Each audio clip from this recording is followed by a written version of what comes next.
So once again, welcome to each and every one of you. We're very excited to have Rafael Cabrera here as our featured speaker. So I'll be filling in as moderator this morning. My name is Amanda Hendrickson. I am the Associate Director at the Chapman Graduate School responsible for recruitment here at Florida International University. So here we're featuring a very special program, a partnership between FIU and Real Madrid, Universidad Europea. We've partnered up and offer a 17-month MBA program specializing in sports management. So the partnership brings together leaders in sports, renowned faculty to ultimately prepare you for a successful career. So today is all about learning about opportunities. Rafael will talk to you about his experience from the program, where he's at today. So we're very excited. So Rafael, thank you for joining. Good morning, everyone. Thank you so much. And you're joining us from LA, correct? Yeah, I'm joining it from LA. I was planning to join you from Miami, but here I am. It's kind of the craziness of how this works in the sports industry, but I'm happy to be speaking to all of you. I wish I could see more of you.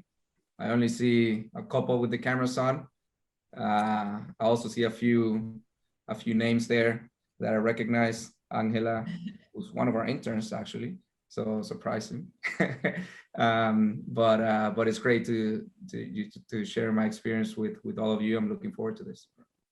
Absolutely, and I believe congratulations are in order as well for why you're in LA. One of the players from Inter Miami being called to the MLS All-Stars. So yeah, congratulations. Rodolfo Pizarro is an All-Star. He'll play tonight in the Skills Challenge. He'll play tomorrow against Liga MX Stars. If you want more details, go on intermiamicf.com and give us some clicks. Absolutely. So anybody, please join by turning on your cameras if you can. Otherwise, we're going to go ahead and get started. We have some questions prepared for Rafael, and then we'll reserve some time for you all to submit questions to us. Lonia Zilberman's on the call, so she'll be managing the chat, and she'll share any questions that have come through via chat, or if anybody raises their hand, and Lonia manages the program, so she's a great resource for any program details as well. So Rafael is a senior manager of communications and content at Inter Miami. He is a graduate from the MBA in sports management from the Universidad Europea, and he has over 7 years of experience in football in North America and Europe, working in operations, communication, and business development. So welcome again, Rafael. And to kick us off, if you wouldn't mind sharing a little bit about how you came into your current role at Inter Miami. Yeah, of course. Well, first of all, I always say this: the university has invited me a couple of times to speak to students, and something I want to say is that I'm not an expert at any of these things, right? I've been fortunate to have a lot of experiences in the sports industry that I'm happy to share. I think through experiences and some of my stories, you'll be able to get a better idea on how some of these things work. But don't expect to get the secret formula or anything like that from me, because I don't have it. But I'm excited to speak to you. Yeah, Inter Miami, it's been a long path to get here. I'm from Venezuela. I lived there 15 years, and then I moved to the US. I went to West Broward High School there in Pembroke Pines. And then I went to UCF. I actually almost went to FIU, but I ended up going to UCF. And I studied business management and sports management there.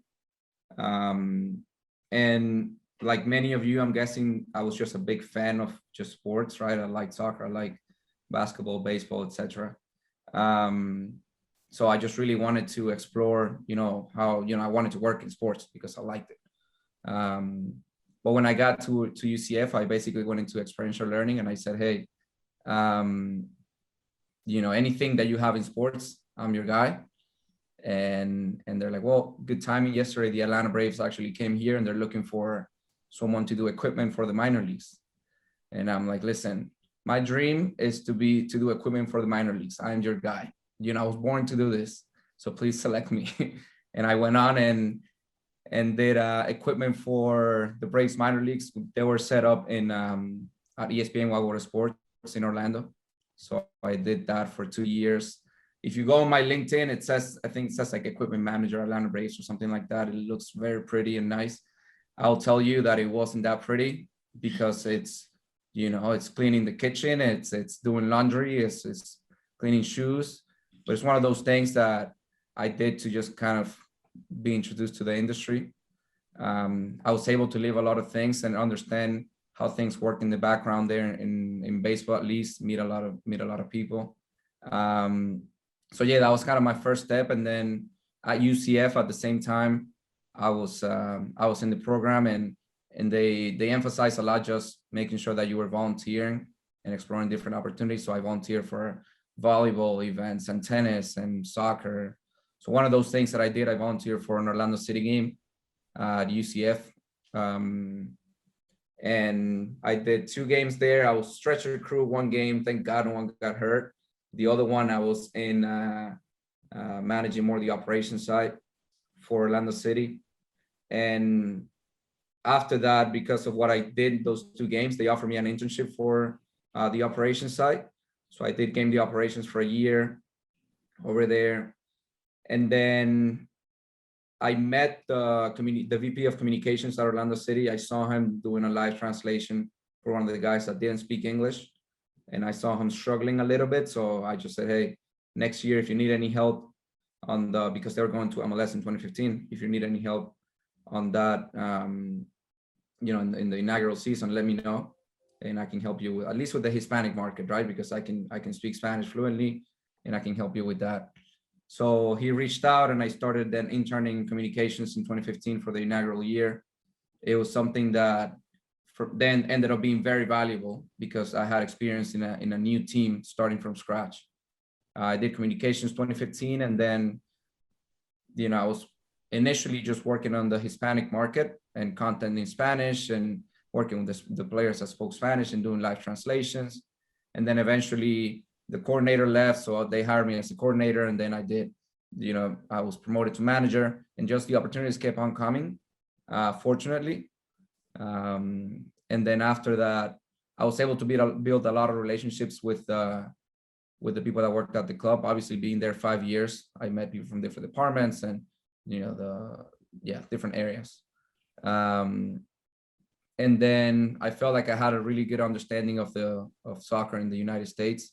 I have Spanish citizenship, so I saw the program in the Real Madrid, and I decided to go there. It was difficult because I felt like it was going to be tough for me to get back into the league because it's a league that's growing a lot.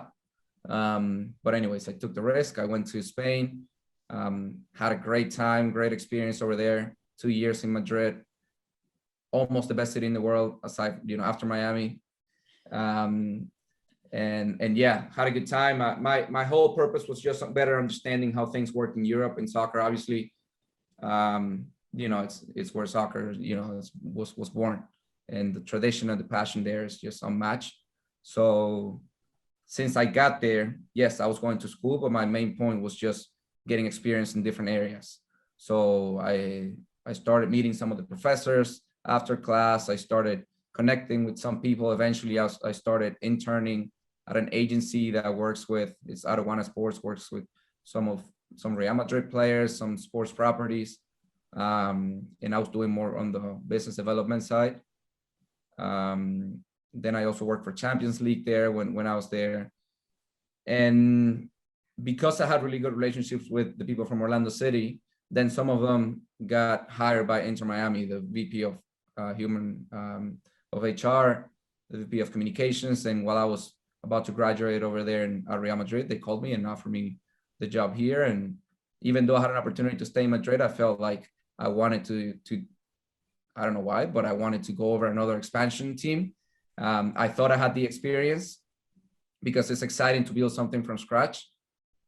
Because I had lived it in Orlando, or I thought I had lived it in Orlando, but then came into Inter Miami. It's a whole different animal, right? Like the market, the fans, the ownership, and then in addition to that, you have the challenges of a pandemic, right? As an expansion team, you go and you're supposed to be out there in the community and going into schools and doing all these things that with a pandemic you can't do. So anyways, I made the decision of coming here, and I'm really happy, really excited. And then the best thing about it is that then I got invited to this call. So here we are. Absolutely. Thank you for sharing. And Rafael, in the various roles you've held and the growth that you've had in a very short amount of time, what concepts would you say you learned from the MBA in sports management at Real Madrid that came into play in these various roles? Yeah, so I think what was important for me when going into this program is just exploring different departments. Unfortunately, when I was at Orlando City, I was just really focused in communications. I guess I had done operations, so those two things I felt really comfortable with. And it's something that I should have done from the beginning, and it's something that actually for our staff, it's something that I try to do is expose them to different areas so they learn different departments and they can connect with other people. But I would say, I learned a lot about partnerships. That was a big part of what they were teaching in the program. But it was not just sitting down and just reading a book about partnerships, because that was not the point of this. It was more, you had the speakers, the people doing partnerships, the partnership managers from Real Madrid. They were in our classroom, presenting case studies and asking us to come up with proposals with stuff that they were doing their life at the club. And I thought in the beginning, like, well, maybe this is just some hypothetical case. But later on, when I was working for the agency, I actually was working for Real Madrid and was working on similar projects that I had presented in class. So it was really valuable for me to actually hear from the people that were doing this stuff. And because I was coming from a club, I was able to understand, okay, or I was able, I guess, to ask the right questions. Like, how do you do this? Why do you do this? Why are you approaching these type of partners? How does it work on the partnership side at Real Madrid? So it was not only just the concept itself and the class of the partnership class, but it was the people that were there and taking that extra step of connecting with them and learning more from them. But I would say partnerships, venues was a big one, maximizing the revenues there from the venues, not only on match day, but other type of events and how you can, have more income for the clubs, through your venue. I mean, we learned about finances, building foundations. Data was a big one, because obviously it's a huge part of what's happening nowadays. So I would say some of those areas were very important, but again, it was not sitting down and reading a book. Like, I don't remember, going home and reading, okay, what is, partnerships, and, it was more, okay, how did Real Madrid close this deal and why did they do it and how are they activating this deal? And then going to class and speaking to the person that did it and asking them, okay, why did you do it this way? So I thought that part was the most valuable. Absolutely, that real world in the moment experience, which leads me to my next question. And it's a very popular question we get from our prospective students wanting to know more about the White Week. So we want to hear about your experience. And for those of you who are not familiar, it is an opportunity to see the day-to-day operations of Real Madrid at the headquarters, meeting with directors, executives. So Rafael, tell us a little bit about that. Yeah, White Week was very special because, yes, they're great speakers. I think I remember two of them that were really impactful for me. And Ahmed, who's a Paralympic swimmer, who, had just really great motivational stuff for us, that it was toward the end of the year. So a lot of people were going into, okay, what am I doing? What am I going to do next? And that was, I think, great timing to have that speaker. We had Charlie Stilitiano, who leads Relevant Sports, who brings the ICC, the International Champions Cup to the US. So they're the ones that put together the massive friendlies, Real Madrid, Barcelona, and Miami, and United, Real Madrid, and Michigan, etc. So hearing from them was really interesting. But I think something that I guess we don't, some people don't think about is just the people around you. Like, everyone is there interested in hearing from the same people, right? So we all have the same interest. So you have a lot of things in common to the people around you. And at the end of the day, it's more likely, or maybe that's the way I saw it, it's more likely that you'll work with people alongside you than with the people that's speaking, right? So something that happened to me, for example, is that I was able to meet someone, his name is Vincent, who was there watching, he traveled, he was doing the online program, and then went to White Week, and I met him there, and he was actually the head of digital for Inter Miami. And I'm like, okay, well, that's good. So we went out, we had a couple of beers, and we were just talking about the club And that way I got some insight on Inter Miami and how things were done there. Eventually he ended up putting a good word for me as well at the club. And then 3 months later, I'm working with him, every single day. And now, he's the head of the one managing digital and the one managing comms. So we worked, side by side, hand by hand. So it's not only just a speaker there, but it's the people around you that it's important that you make connections, because you'll see, some of the things that you should do ahead of the White Week is that you connect with the speakers in advance, you try to reach out. So then, on that day, you're not just there on the line waiting to speak to the speaker. You already have something set up. You have a meeting set up afterward to get insight from the speaker. But again, it's not only about the speaker, but it's the people around you. There's people coming from all over the world to participate in this. So you just got to maximize this and make the most out of it. Absolutely. The networking, relationship building. The next question is along those lines. So what advice would you give students interested in transitioning to the sports management industry? So if you do want to talk a little bit more about, the networking piece or any other components students should be thinking about if they want to make that transition. Yeah, so for sure, networking. Some of those things are things that you'll hear over and over again, networking. And for me, really, and Angela, I think, can tell you about this as well, is that for me, it's more like just having that positive attitude. And the reason I say this is because everyone wants to work in, not everyone, a lot of people want to work in sports, right? But it just takes a lot of hours. You have to make a lot of sacrifices. And even though it's sports and it's fun, and I get paid to watch a football game, right? Sometimes I wish I got 100% of my time was just watching a football game, but it's not like that. But there are a lot of challenges. There's a lot of time behind this, and you have to always try to have a positive attitude, because people want to work with people that are positive. That's one of the main things, but I guess that's for the entire world. But I guess in sports specifically is that normally clubs or sports organizations don't want to just hire a fan. Because yes, fans are passionate about the sport, but if you're a fan, or you can be a fan, but you have to try to separate that passion that you have as a fan from your actual professional work. So, right now, working with the team, you get to work with some of these players and David Beckham and Phil Neville and Higuain and Matuidi, etc. But you have to be able to sit down with them and tell them, no, this is not a good idea. You're not going to do this. I don't care if you've played in all the best clubs in the world. I don't, this is the best decision for you, for the club. But a fan, sometimes you might be sitting there with Phil, or sitting with David, sitting with Gonzalo, Blaze, or Rodolfo, and they might say, hey, sorry, no, I've played and I've heard this. I've played in all these clubs before. Like, why should I listen to you? I'm like, well, because I have more experience on the business side than you. I'm not telling you to go wide and cross it, because I have no clue. I suck at playing soccer, but I have to be able to actually sit with you and tell you, okay, this is what you should do from the business side. This is what makes sense. But if you're a fan, then your thoughts might get lost more in that fandom and that excitement of sitting down with the person that you've watched. And, I've watched Gonzalo on TV for X amount of years. I've watched David before. I've watched Blaze. So if I was a massive fan, then maybe I'm not able to be critical and actually, make those business decisions. So that's actually something that's very, very important.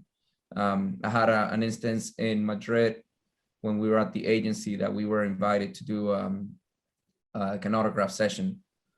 And I'm not a Real Madrid fan.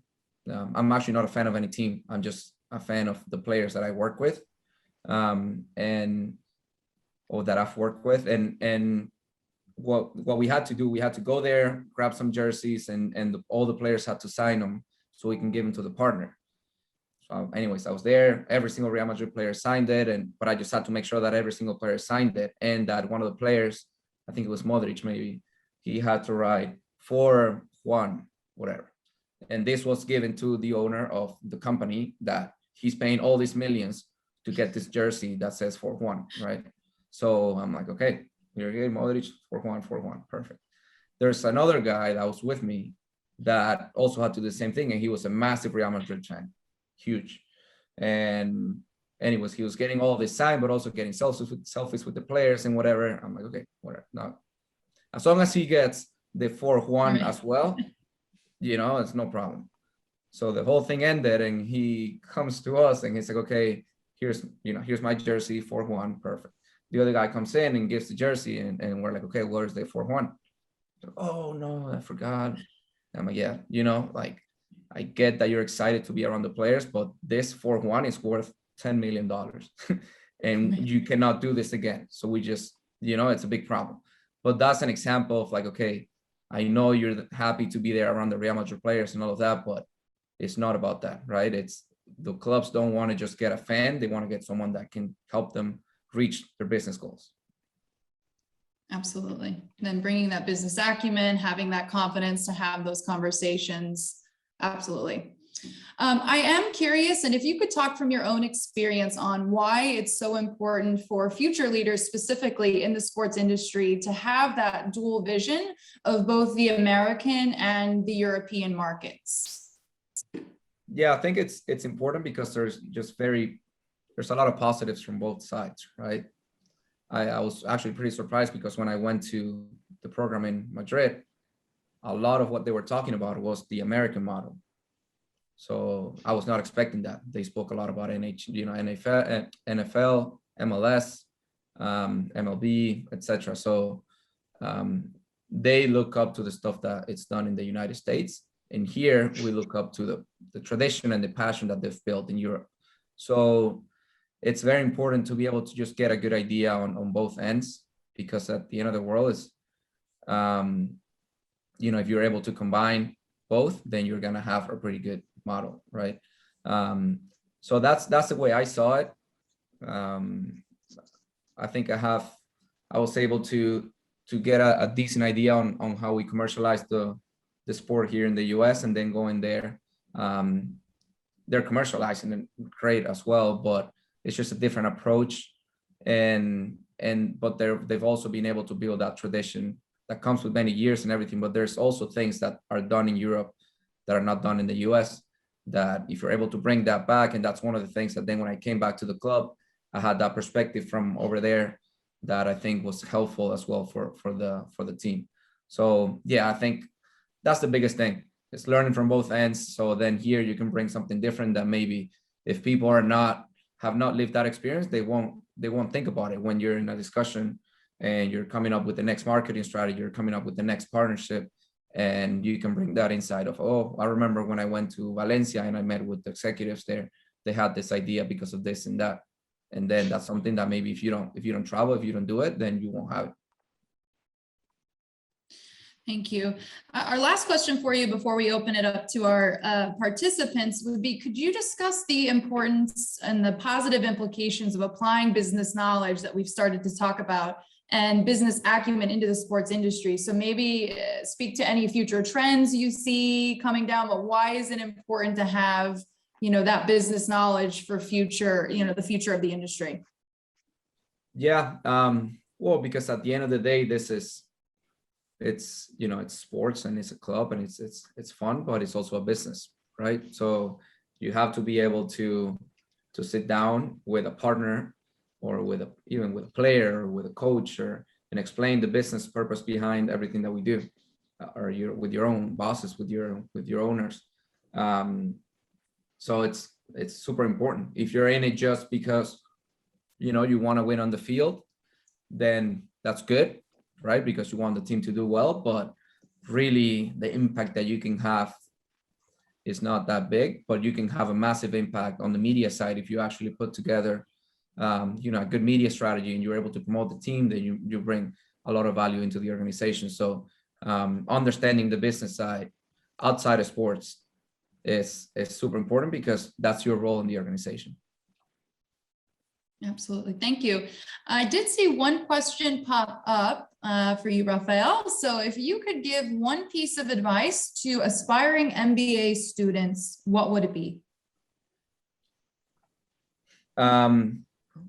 I would say just the part about being a fan, because that's something that we all have when you come into sports management. You, like many of us, start, and I'm not saying you shouldn't like sports. I'm just saying that you have to be able to separate that fandom from actually being able to work in the sports industry.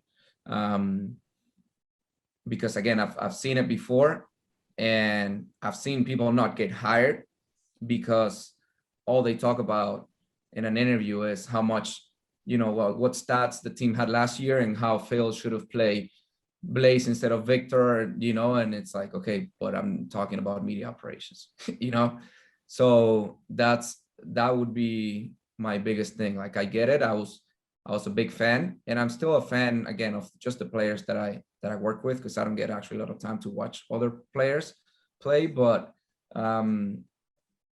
you have to be still passionate about the sport, but understand that the clubs, or at least the experience that I have, maybe some clubs do hire fans, but the experience that I've seen and all the people that I've met, they're not looking to just hire a fan that knows every single stat of the club, unless you're here to keep track of the stats of the team. Right. Absolutely. So that business professional first. 100%. 100%. And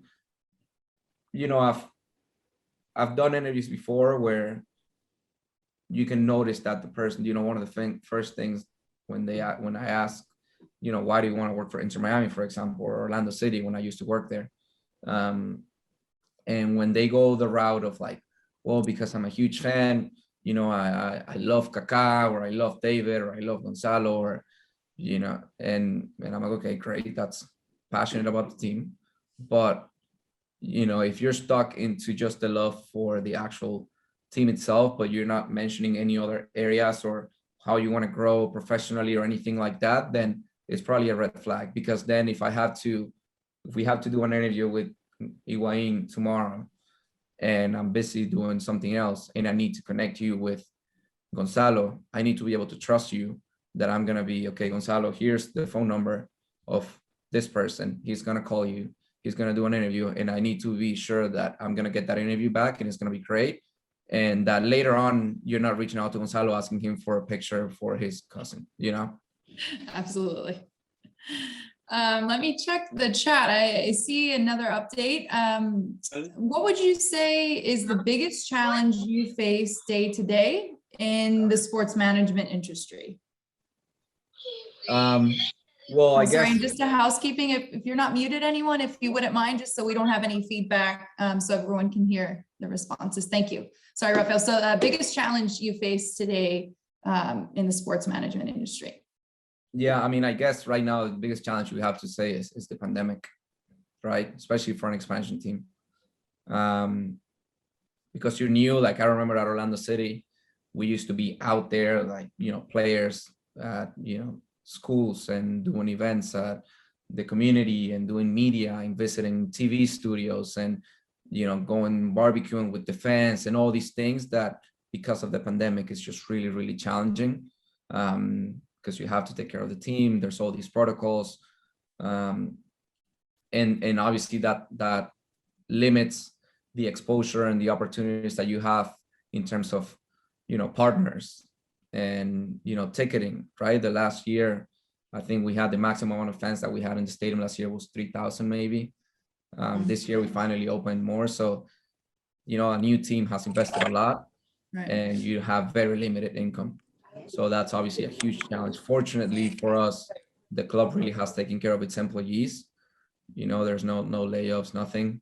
So it's something that for sure the employees appreciate.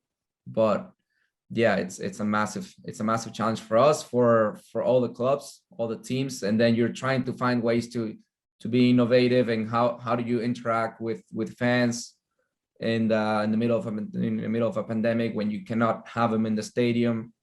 We've developed a lot our app where we have live watch parties on the app, and people can watch the game there, but at the same time, have all the people on the screen and interact with them. How do you do media opportunities virtually? How do you do hospital visits virtually? All these things that you have to come up with on the go there. Like last year we were supposed to play in our stadium the first ever game on a Saturday, and we were doing a tour in the stadium with 200 media members, and we had the stadium sold out, and 2 days before the game, the season was canceled. And then 2 weeks later, we had to come up with ideas on, okay, how do we keep this going? We had all this momentum coming. How do we do this? No one's ever done this. No one's ever faced a pandemic like this in this world nowadays. So it's just like learning on the go, and making sure that it's not going to be perfect. So you just gotta, again, that's why I bring up initially the being positive, because it hasn't been easy, right, for anyone. So trying to keep that positive mindset, trying to keep that positive attitude, because we're all struggling in one way or another. So making sure that we can keep pushing forward and trying to be innovative and come up with ideas. And, you know, sometimes the idea is not going to be the best, and we're going to learn later that maybe we shouldn't have done that, but we're not going to do it again. Absolutely. And Rafael, you touched on some of the challenges that you've navigated, you know, in the midst of COVID-19, and a lot of the components have shifted to virtual. This program is virtual as well. So can you speak to any other innovations that have happened, you know, in the digital space to still keep that connection, even though the face-to-face component has changed? Yeah, I mean, I would say, for example, for us last year,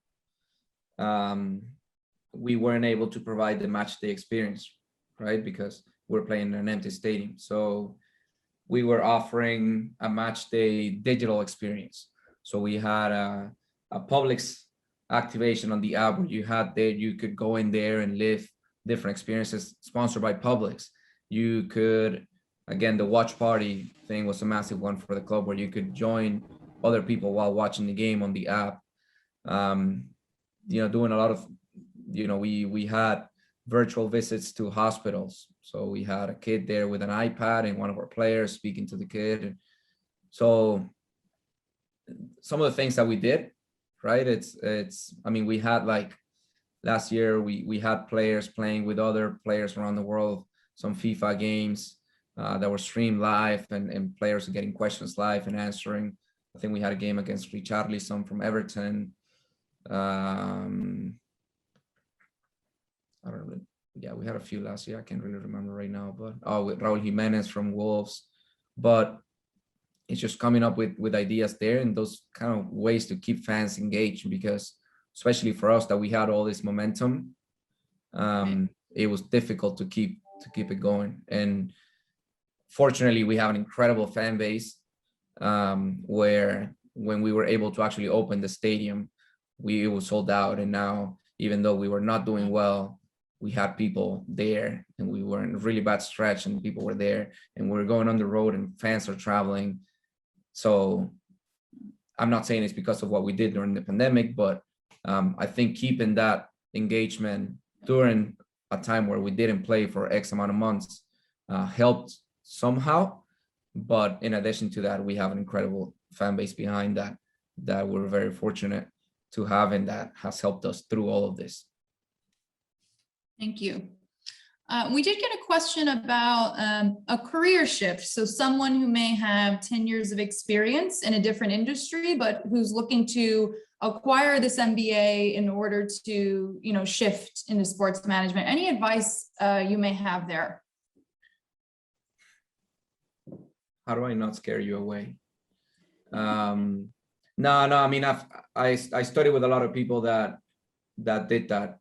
I had a really good friend of mine, Nathan, who was coming from, I think, the finance world, and he studied at Georgia Tech.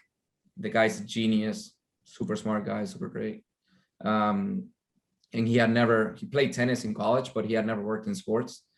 And he went and did the MBA. And at the end of the day, he was so professional. He was so smart that he ended up exploring opportunities in the sports world, and he got opportunities. One thing is that opportunities obviously are not promised, right? You have to earn them. And Nathan did great, and it's a great success, I think, for the program. He's now one of the leaders there at Spartan Race. Oh, nice. Yeah, he has not convinced me to do one, and I don't think he will. But it's it's for sure a possibility. Like, it's not like you need to be a massive.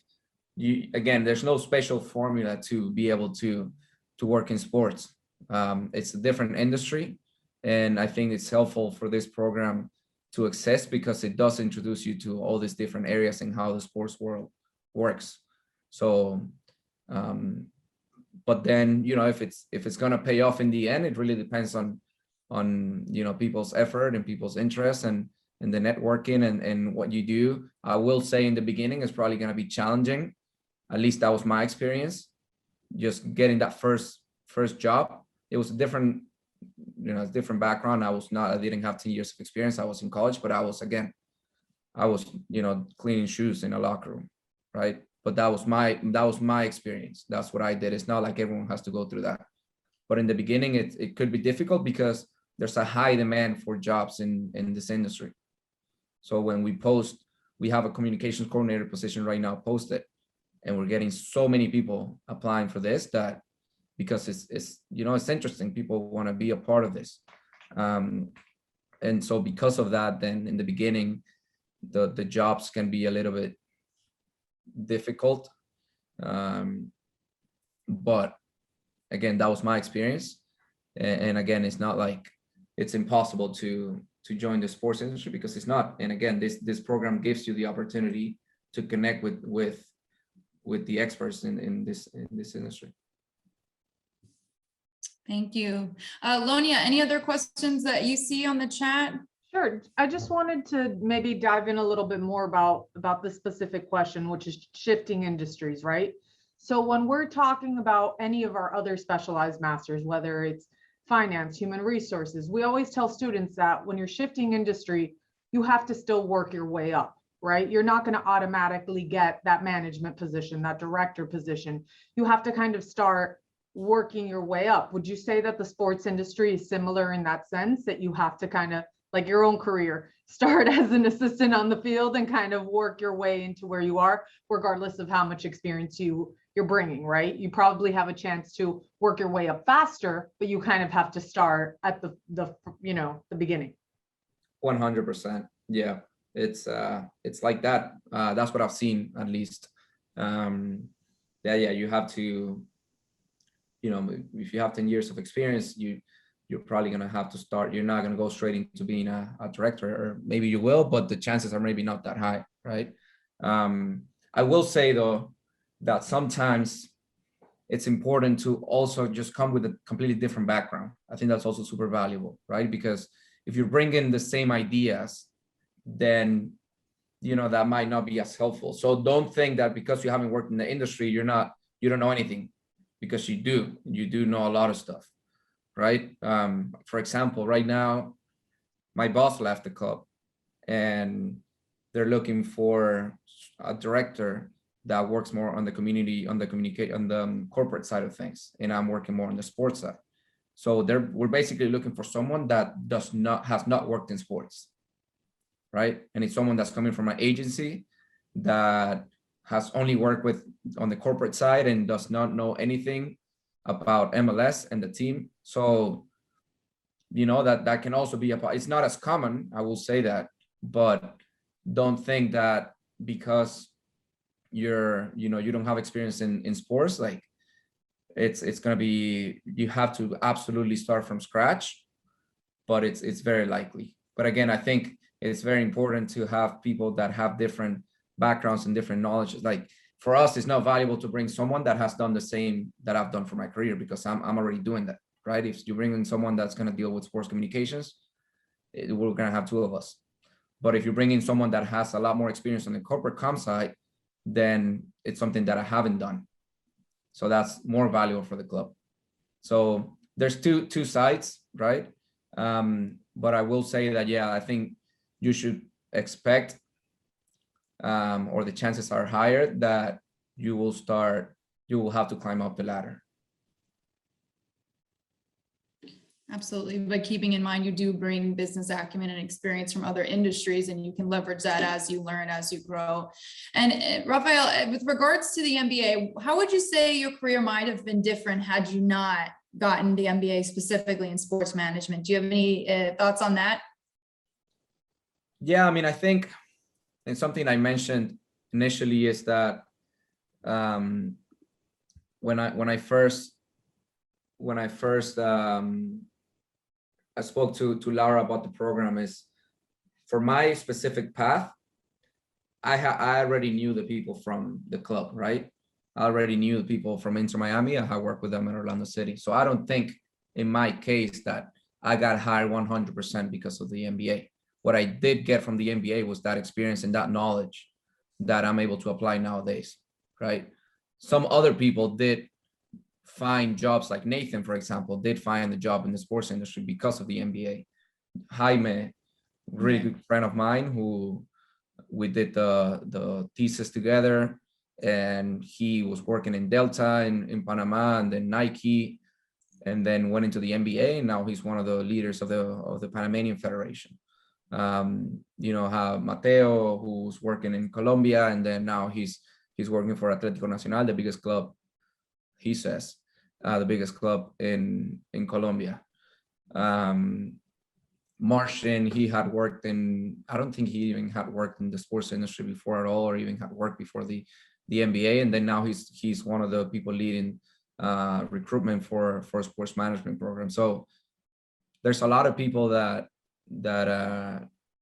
go into it and get opportunities just based on studying the program. For me, it was more just the knowledge that I got and the networking, because then after that, now I'm in touch with people that I met in the program that I'm able to connect with now, and I bring value to the club. So again, it's not that the people at the club looked at my CV and said, okay, Real Madrid program, let's hire him, because I already knew them. But they do know that, okay, he went there, he worked in this agency, he met all these people, so he brings more value than someone that maybe did. Absolutely. Thank you. So we have about 15 minutes left in the session. So if there are any other questions, if anyone wants to unmute, feel free to jump in. We want to hear from you. Lonia, if you could put the gallery view as well, so we can see everyone.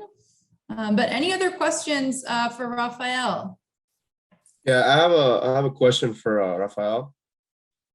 Yeah. Do you think sport teams care more about prior experience, or do they look more at your background education? It really just depends, I think, on the position, right? Like, if I'm hired coordinator, I'm not necessarily expecting someone to have 10 years of experience to 5 years of experience in the sports industry, because then maybe that would make sense for that person to go. Maybe if that person was already a coordinator at another club for 5 years, to come to Inter Miami as a coordinator, maybe it's not the best step. So it really just depends on the position. If I'm looking for a director, then I'm probably looking for someone that has some experience either in the sports industry or somewhere else. But if I'm looking for a coordinator, it makes sense that we're hiring someone of graduating from college or from the MBA. For example, our coordinator, Michael Franca, who in my opinion is the most valuable person in the whole organization because he does everything. He was hired straight from out of college, and he started as a volunteer in the academy games, and then was an intern at, in the offices helping with whatever came up. And then eventually he was hired as a full-time coordinator, and now he's killing it. He writes everything, not everything, because Angela, who's also on the call, writes a lot for the club, but a lot of the press releases and a lot of the editorial work that goes on the website. He does a lot of media operations, does PR for the USL team and the academy. So, and he came out of college, right? So it's not mandatory for sure. I think it's more difficult for those coming out of college to get that position, because there's a lot of people in that are applying like that, right? So you have to be able to catch those that are hiring. You have to catch their attention. So if it's a LinkedIn message, if it's finding their emails, you would think that a lot of people do that, but actually don't. We're like, we've had internship positions open, we have communications coordinator position open, and I don't get a lot of emails. If you go and you do your research, and I'm like, okay, I'm going to work for the communications department at Inter Miami. Let me see who works for the communications team to see if I can send a message. You would think that out of the 400 people that apply, 300 do it. And I maybe get 4 people emailing me, right? So don't think like, okay, well, this is, everyone's doing this. Like, why would I even try this? You know, it's not even gonna read my email. Like, at least in my position, that I think if 400 people are applying, it's because 400 people want to work for us. You would think that if 400 are reaching out, and they're not. So that's an easy way for people to go, okay, well, I remember Roger emailed me. So I see his application here, let me take a look. But, you know, if you're just another person that apply that, because a lot of people just go into the sites and just apply just to see if they want, they get a call. But if you really want it and you take that extra step, then you have for sure a higher chance of getting a call back and getting at least an interview, you know? All right. Okay, thank you, man. Of course. I have a question. Yeah. Hi, Rafael. My name is Daniel, and I'm very impressed with your story and your background. And I just wanted to share my experience based on yours. I work for a company called ISL. I don't know if you're familiar with it. They are the main partner of Barcelona in the United States. And I've been working there for almost 2.5 years.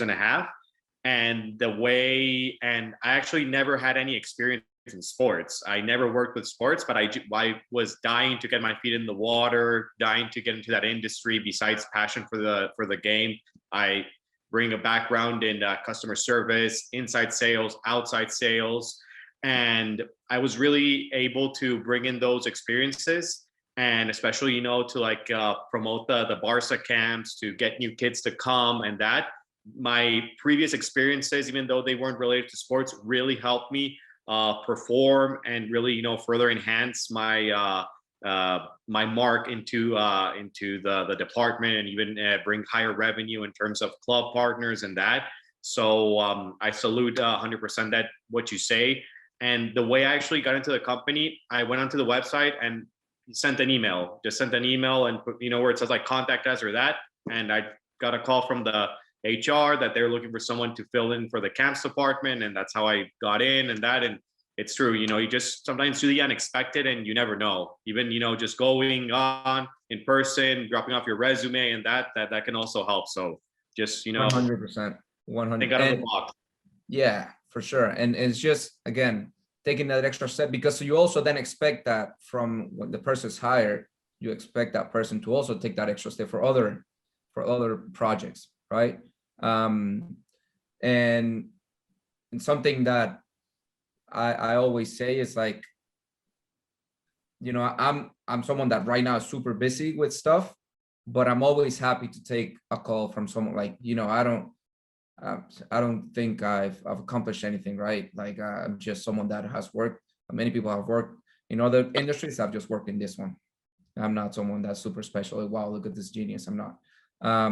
So, but if someone is interested in coming into the industry, like, feel free to send me a message on LinkedIn or send me an email or whatever. And like, I'm happy to give you a call, or you give me a call, and I'll just talk about any other experiences. Like, and like people like me, there's probably a lot of people that do that.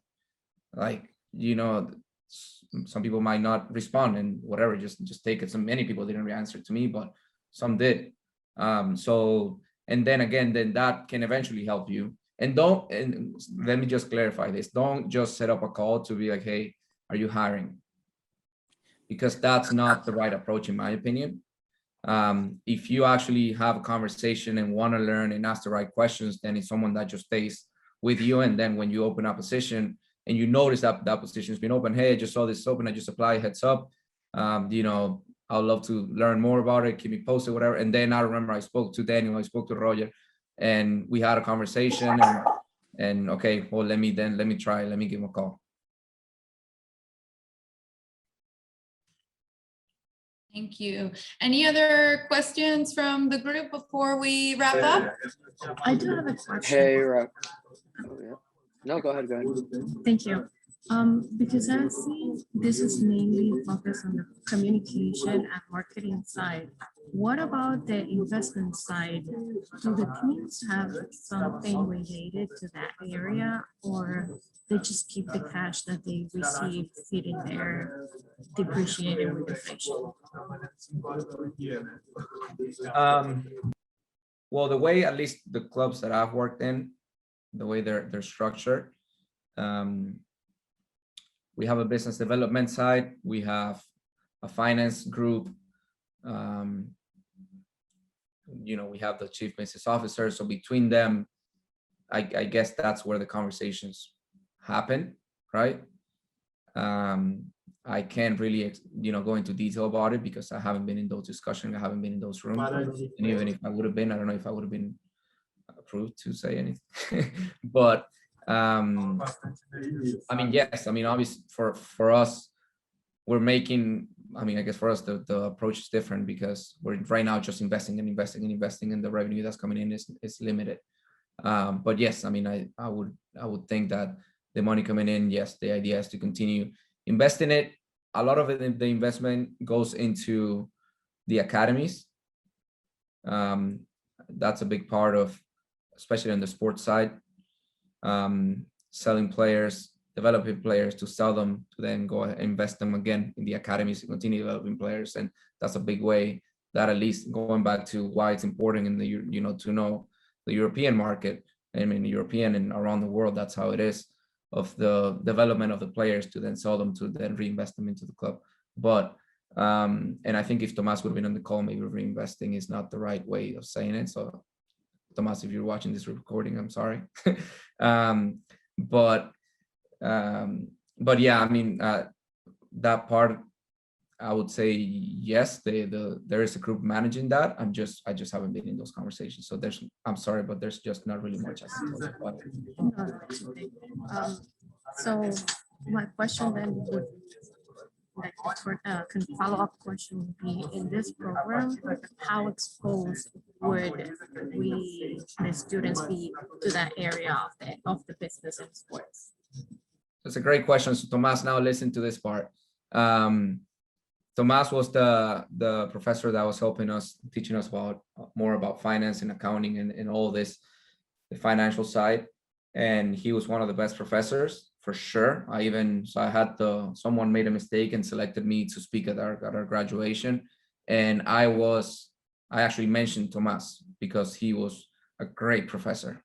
And I think if you ask around the program, a lot of people will agree. So he is a great resource for that, for sure. Like, he is someone that would be able to sit down with you and have a much better answer than what I gave you a couple of minutes before. Like, he is someone that is a genius at this. So there is a great resource in the program through Tomas, for sure. Tomas Gutierrez, if you want to look him up on LinkedIn and just tell him. I already looked at you, so I think I got you. Thank Okay. you. And Tomas Gutierrez. Yes, but tell him I said this, please. Yeah, no will. Thanks. He's the program director at Real Madrid Graduate School side of the program. Sasheri is here. She's a student doing the program right now, so maybe she can also give some feedback about what she's learning right now. I know you've met Tomas as well, and you're taking some courses already with Nick Pye in sports operation. Just don't, Sasheri, don't go and say Tomas sucks, please, because I just literally told him like the best guy ever. I will. I actually had a question. By the way, go Bobcats. I graduated from West Broad as well. Yeah.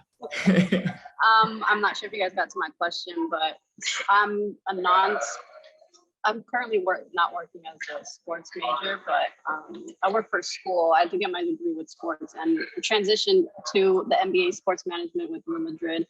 What advice do you have for networking, experiencing in the field so far? I would say just don't be afraid of sending those LinkedIn messages. You have nothing to lose. There's no limits in sending messages on LinkedIn, right? Like, go and try to connect with those people and see if you can get on a call, like depending on the areas that you're interested in, but also maybe some areas that you haven't explored, you haven't thought about. Like, look at the club's website. If you go into ours, you'll see community relations, you'll see communications, digital marketing, partnerships, soccer ops.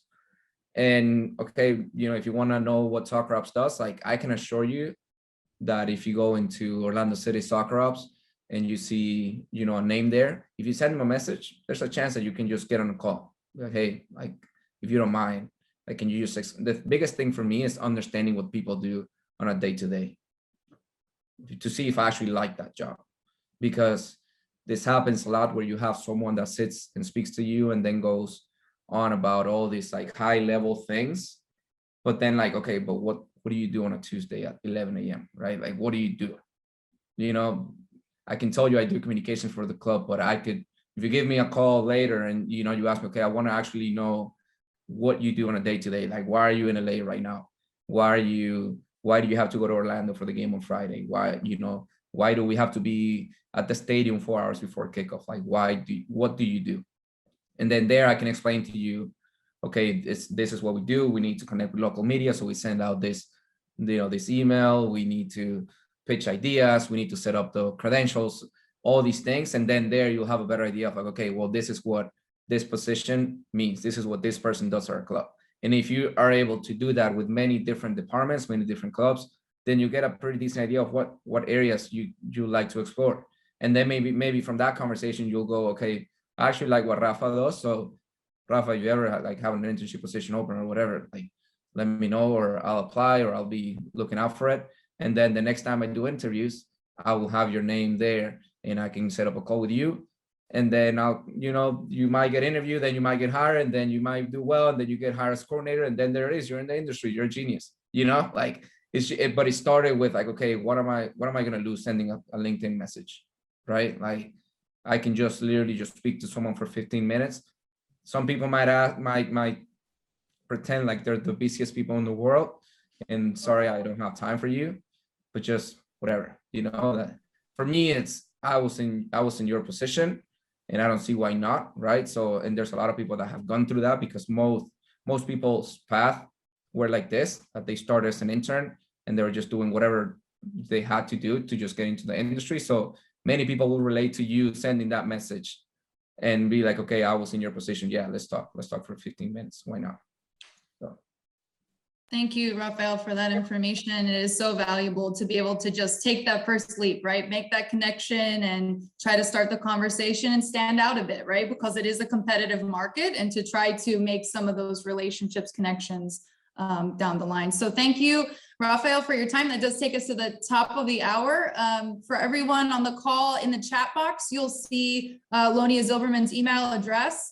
You can contact her directly for any other program related questions. We'll also be reaching out to each of you directly afterwards. So if you'd like to set up one-on-one and connect further, we'd be happy to. But again, Rafael, thank you on behalf of everyone here for your time. It was so great to hear from you, and we appreciate it very much.